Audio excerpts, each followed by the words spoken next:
जय श्री कृष्णा। राधे राधे दोस्तों, आप सभी का दिन शुभ और मंगलमय हो। आप सभी को भाद्रपद मास के छठवें दिन की हार्दिक शुभकामनाएं। आप सभी पर भगवान विष्णु की कृपा सदा सर्वदा बनी रहे। आज की वीडियो में आप सुनेंगे भादो मास महात्म्य का अध्याय 6।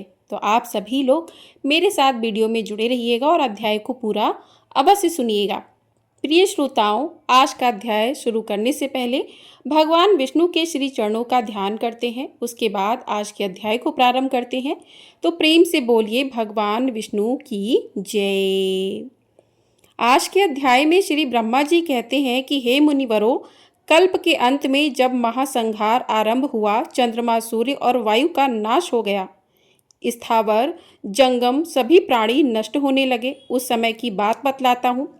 पहले प्रलयकालीन प्रचंड सूर्य का उदय होता है, फिर मेघों की घोर गर्जना होने लगती है, बिजली गिरती है जिससे वृक्ष और पर्वत टूट फूट जाते हैं, सारे जगत का संहार हो जाता है, उल्कापात होता रहता है, सरोवरों और नदियों का सारा जल सूख जाता है। फिर वायु का सहारा पाकर सपवर्तक नामक अग्नि पूरे विश्व में फैल जाती है। ऊपर से 12 सूर्य तपने लगते हैं। वह आग पृथ्वी को भेद कर रसातल में भी पहुंच जाती है और देवता, दानव तथा यक्षों को अत्यंत भय देने लगती है।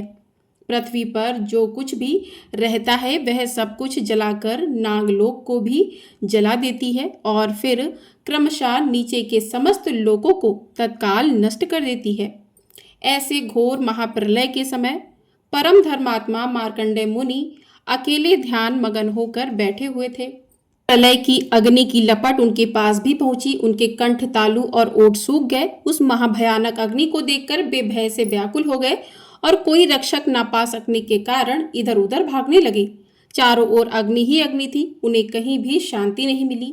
वे सोचने लगे कि क्या करूं, समझ नहीं आता किसकी शरण में जाऊं, किस प्रकार सनातन देव पुरुषेश का दर्शन करूं। इस प्रकार एकाग्र भाव से चिंतन करते करते वे महाप्रलय के कारणभूत सनातन दिव्य पद पुरुषेश नामक बटराज के पास पहुंच गए। उस दिव्य बट को देखकर मुनि बड़ी उतावली के साथ उसके निकट गए और उसकी जड़ पर जा बैठे। वहां पर ना तो कालाग्नि का भय था, ना ही अंगारों की वर्षा थी, ना ही वहां संवर्तक अग्नि आ सकती थी, ना ही वहां पर वज्रपात आदि का डर था। इसके बाद बिजली की मालाओं से विभूषित गजराजों के समान कांत वाले महामेघ आकाश में उमड़ आए। उन्होंने पूरे आकाश को ढक लिया और इतनी वर्षा की कि पर्वत, वन और आकरों सहित समस्त पृथ्वी जलराशि में डूब गई। सारी दिशाएं पानी से भर गईं। मूसलाधार वर्षा करके वसुंधरा को डुबोने वाले मेघों ने उस महाप्रलय की अग्नि को बुझा दिया। इस प्रकार 12 वर्षों तक भारी वर्षा होती रही। समुद्र ने अपनी मर्यादा छोड़ दी, पर्वत गल गल कर बह गए और पृथ्वी पानी में डूब गई। इसके बाद प्रचंड आंधी उठी। उस प्रबल भजन के वेग से सारे मेघ छिन्न भिन्न हो गए। उसके बाद भगवान विष्णु उस भयंकर वायु को पीकर एकाडम्ब में शयन करने लगे। उस समय समस्त स्थावर जंगम का अभाव हो गया था। देवता, असुर, मनुष्य, यक्ष और राक्षस भी नष्ट हो गए थे। उस समय मार्कंडेय मुनि ने विश्राम के अनंतर श्री पुरुषोत्तम का ध्यान करने के बाद जब आंखें खोली तब पृथ्वी को जल में डूबा हुआ पाया। वह बट वृक्ष, पृथ्वी, दिशा आदि, सूर्य, चंद्रमा, अग्नि, वायु, देवता, असुर और नाग आदि कोई भी नहीं दिखाई देते थे। मार्कंडेय मुनि खुद भी जल में गोते खाने लगे। तब उन्होंने तैरना आरंभ किया। वे इधर उधर बड़े व्याकुल से भटकने लगे। उन्हें अपना कोई रक्षक नहीं मिलता था। पहले अग्नि के कारण भय से व्याकुल थे, अब पानी से व्याकुल हो रहे थे। उनके ध्यान करने से भगवान पुरुषोत्तम को प्रसन्नता हुई थी, इसलिए मुनि को भय से व्याकुल देखकर वे कृपा पूर्वक बोले कि उत्तम व्रत का पालन करने वाले बेटा मार्कंडेय, तुम अभी बालक हो, थक जाओगे।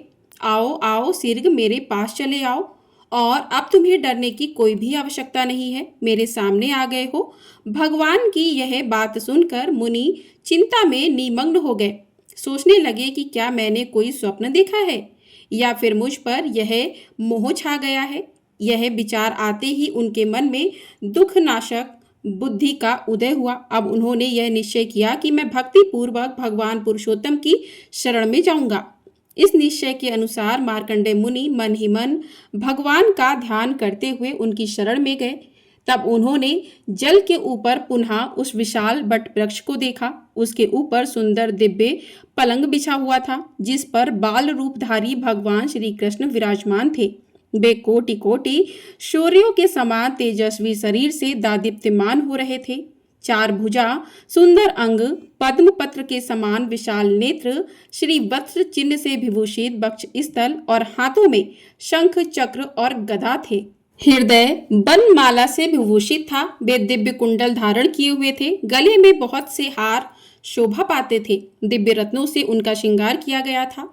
भगवान को इस रूप में देखकर मार्कंडेय मुनि के नेत्र आश्चर्य से खिल उठे। उनके मन में और शरीर में रोमांच आया। वे भगवान को हाथ जोड़कर प्रणाम करके बोले कि हे अहो, इस भयानक एक कारण में यह बालक भला कैसे निर्भय रहता है? इसे इस जल में कोई भय क्यों नहीं है? इस प्रकार मन में विचारते हुए वह भयानक जलराशि में इधर से उधर बह रहे थे। उनकी चेतना लुप्त हो रही थी। वे अपने उद्धार के लिए व्याकुल हो गए। उस समय उन्हें बड़ा दुख हुआ। इधर बट वृक्ष पर सोया हुआ वह बालक बाल सूर्य के समान प्रकाशित हो रहा था। वह अपनी महिमा में ही स्थित था। मार्कंडेय मुनि उस समस्त संपूर्ण तेजोमय बालक की ओर देखने में भी असमर्थ हो गए। इतना तेज उस बालक से निकल रहा था कि मुनि को अपनी ओर आते देख बालक ने हंसते हुए मेघ के समान गंभीर बाणी में कहा कि बेटा, जानता हूं तुम बहुत थक गए हो और अपनी रक्षा के लिए मेरे पास आए हो। अब शीघ्र ही मेरे शरीर में प्रवेश कर जाओ, यहाँ तुम्हें पूरा विश्राम मिलेगा। बालक की बात सुनकर मार्कंडेय मुनि कुछ बोल ही नहीं सके। वे भगवान की माया से मोहित और विवश होकर बालक के खुले हुए मुंह में प्रवेश कर गए। उसके उदर में प्रवेश करने पर उन्होंने वहां अनेक जनपदों से घिरी हुई समूची पृथ्वी देखी। खारे पानी, ईख के रस, घी, दही और मीठे जल के समुद्रों को देखा। तरह तरह के वृक्षों को देखा, वनों को देखा। तरह तरह के फलों से, फूलों से परिपूर्ण वनों को देखा। अनेक जीव जंतुओं से सेवित, अनेक आश्चर्य से युक्त बाघ, सिंह, सुअर, चवरी गाय, भैंसे, हाथी, हिरण, बानर और अन्य जीव जंतुओं से सुशोभित वह वन अत्यंत मनोहर था। इंद्रादि अनेक देवता, सिद्ध, चारण, नाग, मुनि, यक्ष तथा अन्य स्वर्गवासियों से उस पर्वत की शोभा हो रही थी जहां पर वह वन था। इस प्रकार शोभामय सुमेरु पर्वत को देखते हुए वे बालक के उदर में भ्रमण करने लगे।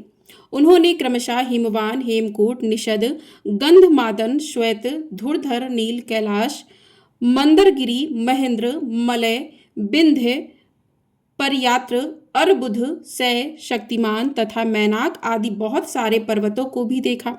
उन्होंने श्लोक में जितने भी चराचर भूत देखे थे वे सब उन्हें भगवान की कुक्षी अर्थात उदर में दिखाई दिए। अथवा बहुत कहने की क्या आवश्यकता थी कि ब्रह्मा जी से लेकर केट पर्यंत संपूर्ण स्थावर जंगम जगत, भूरलोक, भुवरोक, स्वरलोक, महरलोक, जनोक, तपलोक, सत्यलोक, अतल, बितल, सुतल, पाताल, रसातल और महातल रूप ब्रह्मांड को उन्होंने बाल रूपधारी भगवान के उदर में देख लिया। उस समय मार्कंडेय जी सर्वत्र बेरोक टोक गति थी। वह इधर से उधर कहीं भी बिना किसी रोक टोक के जा सकते थे। भगवान की कृपा से उनकी स्मरण शक्ति का लोप नहीं होता था। उन्हें सब कुछ याद रहता था।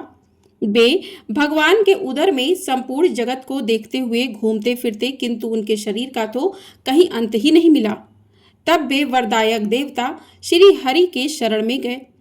ठीक उसी समय सहसा वे वायु के वेग से खींचकर भगवान के खुले हुए मुख से बाहर निकल आए। बाहर निकलने पर उन्हें फिर से मनुष्यों से शून्य सारी पृथ्वी एकाव के जल में डूबी हुई दिखाई दी। साथ ही बट वृक्ष की शाखा पर पलंग के ऊपर विराजमान शिशु रूपधारी भगवान का भी दर्शन हुआ, जो संपूर्ण जगत को अपने उदर में लेकर विराजमान थे। भगवान ने देखा कि मार्कंडेय मुनि मुख से निकलकर जल में तैरते हुए अचेत से हो रहे हैं। तब उन्होंने फिर हंसकर कहा कि बेटा, क्या तुमने मेरे उदर में रहकर विश्राम कर लिया? वहां घूमते समय तुमने क्या क्या आश्चर्य देखा? मुनि श्रेष्ठ, एक तो तुम मेरे भक्त, दूसरे थके बांधे और तीसरे मेरी शरण में हो। इसलिए तुम्हारा उपकार करने के लिए मैं तुमसे बातचीत करता हूँ। इधर मेरी ओर देखो तो सही। भगवान का यह वचन सुनकर अचेत हो रहे मार्कंडेय मुनि का रोम रोम हर्ष से खिल उठा। यद्यपि दिव्य रत्नों से अलंकृत तेजों में भगवान की ओर देखना बहुत कठिन था, फिर भी उन्होंने उन्हें देखा। भगवान की कृपा से उन्हें क्षण भर में नूतन, प्रसन्न और निर्मल दृष्टि प्राप्त हो गई थी। तब मार्कंडेय जी ने भगवान के देव वंदित चरणों को, जिनकी अंगुलियां और तलवे लाल लाल थे, मस्तक झुकाकर प्रणाम किया। हर्ष से युक्त और विस्मित होकर बारंबार उनकी ओर देखा तथा हाथ जोड़कर हर्ष गदगद बाड़ी में उन परमात्मा की स्तुति आरंभ की। मार्कंडेय जी बोले कि माया से बाल रूप धारण करने वाले देवदेव जगन्नाथ, कमल के समान सुंदर नेत्रों वाले हे सुरश्रेष्ठ पुरुषोत्तम, मैं दुखी होकर आपकी शरण में आया हूँ, मेरी रक्षा कीजिए। सवर्तक नामक अग्नि ने मुझे संतप्त कर रखा है। प्रभु, मैं अंगारों की वर्षा से भयभीत हो रहा हूँ, मेरा उद्धार कीजिए। देवेश, हे पुरुषोत्तम, मैंने आपके उदर में संपूर्ण जगत को देखा है, इससे मुझे बड़ा आश्चर्य हुआ है। इस समय मैं दुख में तो घिरा हुआ ही हूँ, मेरी रक्षा कीजिए। हे पुरुषोत्तम, इस अवलंब शून्य संसार में आपके सिवा दूसरा कोई मुझे सहारा देने वाला नहीं है। मुझ पर प्रसन्न हुइए। हे सुरश्रेष्ठ, प्रसन्न हुइए। विभूत प्रिय, प्रसन्न हुइए। देवताओं के नाथ, प्रसन्न हुइए। देवताओं के निवास स्थान, प्रसन्न हुइए। जगत के कारणों के भी कारण सर्वाकेश्वर, मुझ पर प्रसन्न हुइए। सबकी सृष्टि करने वाले देव, प्रसन्न हुइए। हे धरणीधर, मुझ पर प्रसन्न हुइए। जल में निवास करने वाले परमेश्वर, मुझ पर प्रसन्न हुइए। हे मधुसूदन, मुझ पर प्रसन्न हुइए। कमलाकांत, प्रसन्न हुइए। त्रिदशेश्वर, प्रसन्न हुइए। कंस और केशी का नाश करने वाले हे श्री कृष्ण, प्रसन्न हुइए। अरिष्टासुर का नाश करने वाले हे गोविंद, प्रसन्न हुइए। दैत्य नाशक हे श्री कृष्ण, प्रसन्न हुइए। दानवों का अंत करने वाले वासुदेव, प्रसन्न हुइए। मथुरावासी हरे प्रश्न, हरे, प्रसन्न हुइए। हे यदुनंदन, प्रसन्न हुइए। इंद्र के छोटे भाई उपेंद्र, प्रसन्न हुइए। वरदायक अविनाशी देव, प्रसन्न हुइए। भगवान, आप ही पृथ्वी, आप ही जल, आप ही अग्नि और आप ही वायु हैं। हे जगतपति, आकाश, मन, अहंकार, बुद्धि, प्रकृति तथा सत्व आदि गुण भी आप ही हैं। आप संपूर्ण विश्व में व्यापक पुरुष हैं, पुरुष से भी उत्तम पुरुषोत्तम है। प्रभु, प्रसन्न हुइए। मार्कंडेय जी के इस प्रकार स्तुति करने पर भगवान बहुत प्रसन्न हुए और फिर मेघ के समान गंभीर बाणी में कहने लगे कि हे मुनि श्रेष्ठ, तुम्हारे मन में जो इच्छा हो उसे कहो।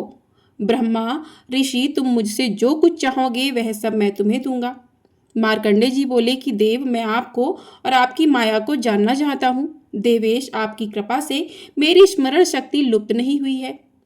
पुंडरीकाक्ष, आप अपव्यय हैं, मैं आपके तत्वों को समझना चाहता हूँ। इस संपूर्ण जगत को पीकर आप साक्षात परमेश्वर यहाँ बाल रूप से क्यों रहते हैं, यह सब बातें बताने की कृपा करें। मुनि के इस प्रकार पूछने पर भगवान ने जो कुछ कहा उसका वृत्तांत आप सभी लोग अगले अध्याय में सुनिएगा। इस अध्याय को यहीं पर करते हैं समाप्त। मिलते हैं अगले अध्याय में। आप लोगों को वीडियो पसंद आई हो तो वीडियो को लाइक कर लीजिएगा। चैनल पर नए हैं तो चैनल को सब्सक्राइब भी कर लीजिएगा। आपको हमारे चैनल पर जन्माष्टमी की कथा भी सुनाई जाएगी, तो उसे भी आप लोग अवश्य सुनिएगा। तो इन सारी कथाओं को सुनने के लिए चैनल पर नए हैं तो सब्सक्राइब जरूर कर लीजिएगा। और वीडियो पसंद आई हो तो वीडियो को लाइक अवश्य कर लीजिएगा। आपका एक लाइक हमारे लिए बहुत अधिक महत्वपूर्ण होता है। और आप लोग अभी सारी वीडियो जानने के लिए चैनल को सब्सक्राइब करके ढेर सारा प्यार जरूर दीजिएगा। और कमेंट बॉक्स में भगवान विष्णु की जय, हरे कृष्णा, राधे राधे अवश्य लिखिएगा।